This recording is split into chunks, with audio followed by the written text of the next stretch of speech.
Hi అండి, అందరికీ నమస్కారం. Welcome back to our channel. ఇవాల్టి వీడియో వచ్చేసి వెజిటేబుల్ పులావ్ చేస్తున్నానండి 4 కేజీల వరకు. అలాగే ఆలు చికెన్ గ్రేవీ కర్రీ, చికెన్ కూడా 4 కేజీల వరకు చేస్తున్నాను. నేను ఫుడ్ డిస్ట్రిబ్యూషన్ కోసమే ఇంత క్వాంటిటీ చేస్తున్నాను. మరి వీడియోని ఎక్కడ స్కిప్ చేయకుండా వీడియో మొత్తం చూసేయండి. మరి మీకు ఈ వీడియో నచ్చినట్లయితే ఒక లైక్ చేయండి, షేర్ చేయండి.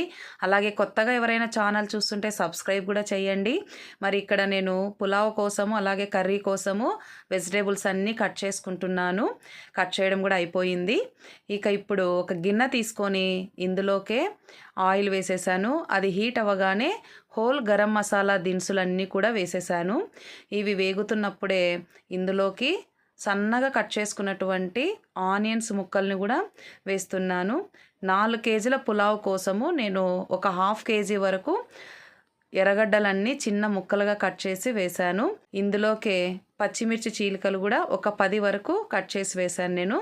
ఇది కూడా కొంచెం మగ్గిపోయిన తర్వాత ఇందులో ఇది ఎర్రగా మగ్గాలన్నమాట. ఆనియన్స్ ఎర్రగా మగ్గిపోతేనే రైస్ కలర్ కూడా బాగుంటుంది, రైస్ కూడా చెడిపోకుండా ఉంటుంది. అలాగే ఒక గుప్పెడు పుదీనా ఆకుల్ని వేశాను ఇందులోకి.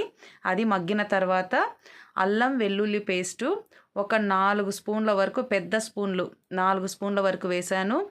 అలాగే కొత్తిమీరని కూడా నేను పేస్ట్ చేసే వేశాను అనమాట. నేను ఎక్కువగా కొత్తిమీరని పేస్ట్ చేసి వేస్తుంటాను.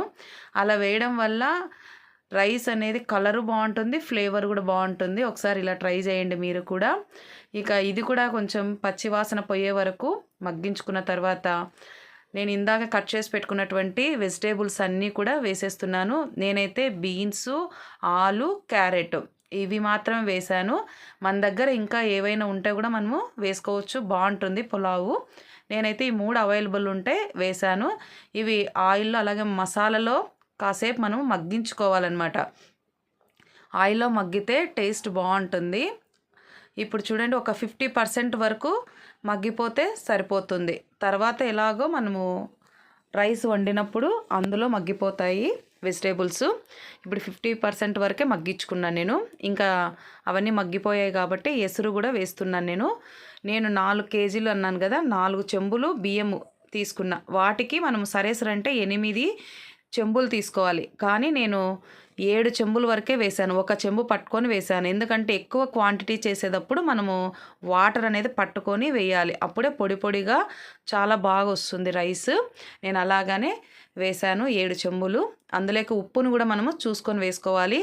చూడండి, ఇలా ఎసురు అనేది మసల కాగల ఇలా తెరలాలన్నమాట. అప్పుడే మనము నానబెట్టుకున్నటువంటి బియ్యాన్ని కూడా ఎసుట్లోకి వేసుకోవాలి. ఇది కూడా బియ్యం నేను 1 గంట సేపు నానబెట్టాను. ఇలా నానబెట్టడం వల్ల అన్నం మెతుకు అనేది బాగా స్మూత్గా పొంగుతూ చాలా బాగా వస్తుంది అనమాట. పొడి పొడిగా కూడా వస్తుంది రైస్. అందుకే 1 గంట సేపు నానబెట్టి ఎసుట్లోకి బియ్యం వేసేసాను. ఇంకా అక్కడ అది కాగే లోపల ఉప్పు, పసుపు వేసి కడిగేస్తున్నాం ఫస్ట్. చికెన్ అంతా చూసేసి ఆ పని కూడా అయిపోతుంది కదా, అందుకోసమే. ఇంక ఇక్కడ వచ్చేసరికి రైస్ కూడా ఉడుకుతుంది కదా. ఇప్పుడు కొంచెం మంటను అనేది మనం తగ్గించాలి. కొంచెం మీడియం ఫ్లేమ్లోకి మార్చుకోవాలి మంటని. ఇంకా మూత పెట్టేసి చూడండి, ఇప్పుడు రైస్ అనేది ఇంకా సిమ్లో పెట్టేసి వీటిని మగ్గిస్తాను రైస్ని. ఇంకా రైస్ కూడా రెడీ అయిపోయినట్లే మనకి. చూడండి ఎంత బాగుంది కదా. కొద్దిగా తడి ఉంది. కొద్దిసేపు మగ్గించుకుంటే రైస్ చాలా అంటే చాలా బాగా పొడి పొడిగా వస్తుంది. ఇప్పుడు చూడండి ఎలా ఉందో ఒకసారి రైస్ చూడండి, ఎంత పొడి పొడిగా ఉంది కదా. చూస్తుంటే కలర్ఫుల్గా కూడా ఉంది వెజిటేబుల్ పులావు. ఇంకా వీటిలోకి మనము ఏవైనా వెజిటేబుల్స్ వేసుకోవచ్చు, ఇంకా చాలా బాగుంటుంది. రైస్ అయితే సూపర్గా ఉన్నింది ఆ రోజు. ఇంకా రైస్ అయిపోయింది. ఇప్పుడు కర్రీ కోసం నేను ఫస్ట్ మసాలా అనేది ప్రిపేర్ చేస్తున్నాను.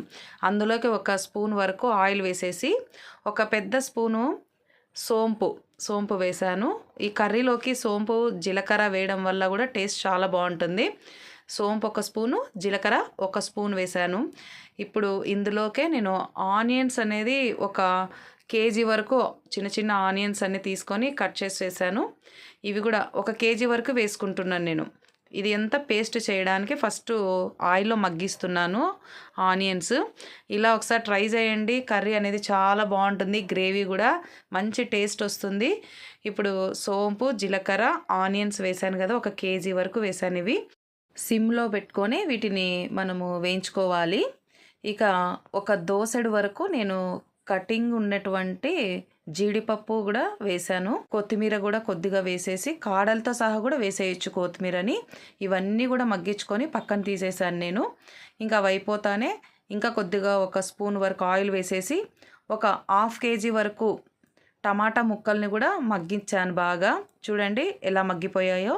ఇవన్నీ కూడా ఒక మిక్సీ జార్లోకి తీసుకొని పేస్ట్ లాగా చేసి పక్కన పెట్టేశాను మసాలాని.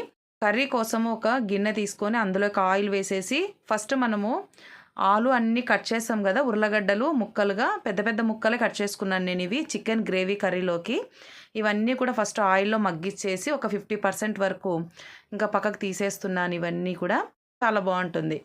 ఇప్పుడు ఇందులోకి మళ్ళీ గరం మసాలాలు అన్నీ వేసేసి పచ్చిమిరపకాయలు అలాగే కొంచెం కరివేపాకు వేసేసి ఆయిల్లోకే ఇది మగ్గిపోయిన తర్వాత నేను అల్లం వెల్లుల్లి పేస్ట్ కూడా వేసేస్తున్నాను. అల్లం వెల్లుల్లి పేస్ట్ ఇవన్నీ కూడా నేను ముందు రోజే అన్నీ సిద్ధం చేసేసుకున్నాను. అదే రోజంటే కష్టం అవుతుందనేసి ముందే అన్నీ ప్రిపేర్ చేసుకొని తర్వాత రోజు ఇది అర్లీ మార్నింగే చేస్తున్నాను అనమాట. 6 o'clock నుంచి చేస్తున్నాను ఇది. ఇంకా అల్లం వెల్లుల్లి పేస్ట్ వేసాను, కొత్తిమీర పేస్ట్ కొద్దిగా వేసేసాను. అలాగే మనం ఇందాక ఆనియన్స్, సోంపు, జీలకర్ర, టమాటాలు, కొత్తిమీర అన్నీ మనం మగ్గించాం కదా, అది మిక్సీ పట్టుకున్నటువంటి ఆ మిశ్రమాన్ని కూడా అంతా వేసేసి ఆ మిక్సీ జార్ని కూడా తొలిపి ఆ వాటర్ కూడా వేసేసి కొద్దిసేపు మసాలా అనేది పచ్చివాసన పోయే వరకు మగ్గించుకోవాలి. పచ్చివాసన అయితే ఏం రాదు, ఎందుకంటే ఆల్రెడీ మనం అన్నీ మగ్గించాం కదా, అందుకోసమే. ఇంకా అది కూడా ఉడికిపోయిన తర్వాత నేను చికెన్ కూడా వేసాను. ఆ వేసే బిట్ అనేది మిస్ అయిపోయింది. ఆ చికెన్ అంతా వేసేసి 4 kgs వరకు వేసాను నేను చికెను. అందులోకి ఉప్పు, పసుపు, కారము, ఇది కూడా నేను అందాజతోనే కారం ఒక 4-5 స్పూన్ల వరకు కారము, ఉప్పు కూడా చూసుకొని వేసుకోవాలన్నమాట. ఇంకా అందులోకి ఒక 4 స్పూన్ల వరకు ధనియాల పొడి కూడా వేసాను నేను, ధనియాల పౌడరు. అలాగే ఇది వచ్చి చికెన్ మసాలా పౌడరు ఒక 2 స్పూన్లు వేసాను. అలాగే గరం మసాలా 1.5 స్పూన్ వరకు వేసాను. అలాగే ఇందులోకి నేను మిరియాల పొడి కూడా వేసాను. ఎప్పుడైనా మిరియాల పొడి వేస్తే చికెన్ కర్రీలో నీసు వాసన అనేది ఉండదు.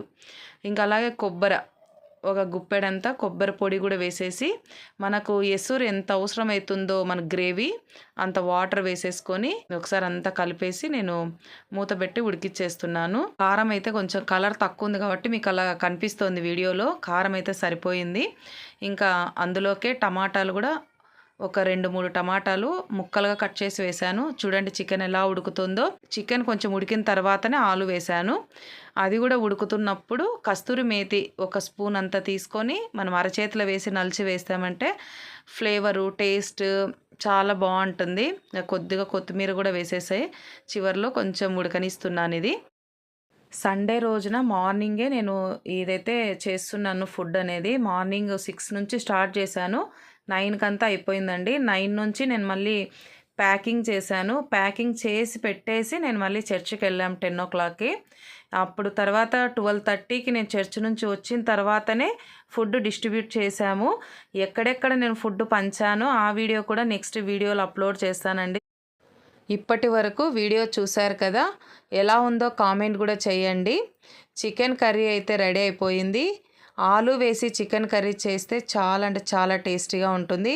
నేను కూడా ఫస్ట్ టైం చేశాను ఈ కర్రీ, చాలా బాగా కుదిరింది. ఒకసారి ఇలా ట్రై చేయండి మీరు కూడా. పూర్తి వీడియో చూసినందుకు ధన్యవాదాలండి. బాయ్ అండి.